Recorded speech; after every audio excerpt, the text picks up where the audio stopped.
Okay,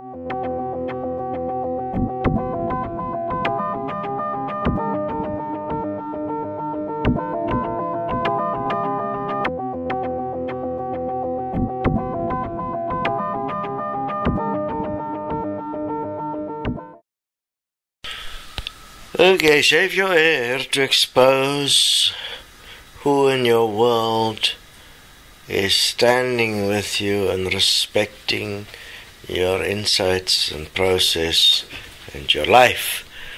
I mean, you will notice some people will shave their hair and then disappear off the scene when the pressure gets big. And the pressure comes from all those that would say, I love you as long as you do what I say, as long as you are who I want you to be, as long as you stick to the rules of this family, the rules of this community. The fact that those rules are not including everyone in the world in a way that is dignified and that the way that would be clearly show as a living example that they are living or they are loving their neighbor effectively in a dignified way which would be worthy of a creation in the image and likeness of God is quite fascinating. Then to call those that challenge the dishonesty and dishonor which is bestowed on the using of the name of God in vain by not actualizing loving thy neighbor, those that challenge this limited view and that make public statements about that is called cults or occult. Fascinating. Now, poor Sarah got more than she bargained for. She found out who's the real abusers in her life, and that will stay with her forever. You learned a valuable lesson, dear. You have nobody that loves you. You have dictators and controllers. Nothing else. Isn't it wonderful?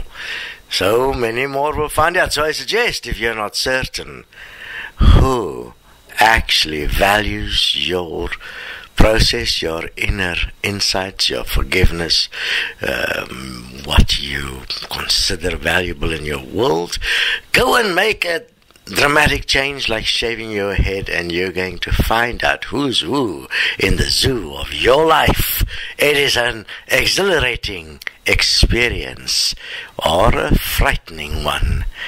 And in many cases you may have to give in back because you will be manipulated, controlled, and placed right back in your little corner on a little pedestal that is there just for you. If that happens, you would have at least learned one thing. You can trust no one in your world. And then you will know something else. You can't even trust yourself. But in that realization, you did take a positive step. You did take a step in the direction of equality. I mean, the point where all things are equal and best for all is the point that is beyond positive or negative. It is the point that is the ultimate point of existence, of life, where all things become possible. We'll get there. So, for those of you that are standing, do not despair. That means do not go into pairs. Stand as one. Do not become divided. Speak as one voice, not as two. Do not lend out your ears. That's a bloody money system.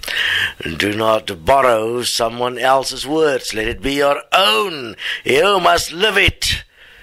So do not say destiny, say this. Say it as destiny. One and equal. There must be an absolute voice. Words that is one and equal as yourself.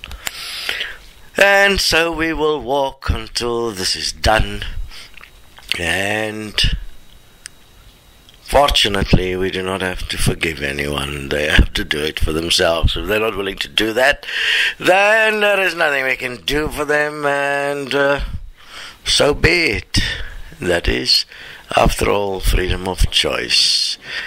That means the freedom to choose a reality where you are equal and everyone else is equal, and there you have the ultimate freedom of all things taken care of within the limitations of that which we are within now. But it is freedom as much as you can get.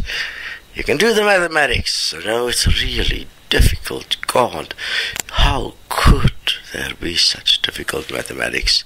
How could it be that 1 + 1 = 2 is such a difficult concept?